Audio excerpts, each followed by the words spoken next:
লোকসভা ভোটের আগে বিজেপি, কংগ্রেস ও সিপিএম এ ভাঙন ধরালো শাসক দল। এবারে লোকসভা ভোটের আগে শুক্রবার সন্ধ্যায় পুরাতন মালদার মুচিয়া অঞ্চল সংলগ্ন এলাকায় কংগ্রেস, সিপিএম এবং বিজেপি ছেড়ে প্রায় 2 শতাধিক কর্মী যোগদান করে তৃণমূল কংগ্রেসে।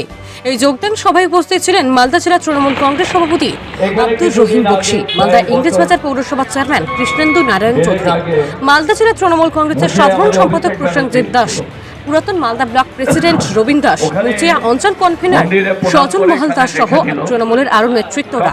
জানা যায়, এই যোগদান সভায় প্রায় 200 জন কর্মী বিজেপি, কংগ্রেস এবং সিপিএম থেকে এসে তৃণমূল কংগ্রেসে যোগদান করে।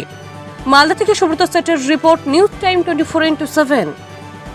সিদ্ধান্ত গ্রহণ করেছেন সাহসিকতার সাথে পশ্চিমবঙ্গের সম্মানীয় মুখ্যমন্ত্রী মমতা ব্যানার্জি, যা আজ পর্যন্ত কোন রাজনৈতিক দল, কোন দেশের রাষ্ট্র নেতা এই ধরনের সিদ্ধান্ত গ্রহণ করতে পারেনি যে প্রত্যেকটা মহিলা যাদের বয়স 25 হয়েছে, সমস্ত মহিলাদেরকে শিক্ষিত অশিক্ষিত প্রত্যেকটা মহিলাকে আজকে তাদের হাতে হাত খরচ হিসাবে টাকা তুলে দেওয়া হবে।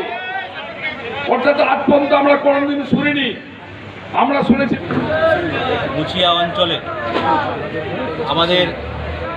আমাদের মুখ্যমন্ত্রী, আমাদের মাননীয় নেত্রী মমতা ব্যানার্জির উন্নয়নকে দেখে আমাদের তৃণমূল কংগ্রেসে সামিল হয়েছে নজরপুর, কৈলাসপুর, সিন্ধিয়া, গোটা মুচিয়া অঞ্চল থেকে প্রায় 200 জন কর্মী বিজেপি, সিপিএম এবং কংগ্রেস থেকে আমাদের দলে আজকে জয়েন করল।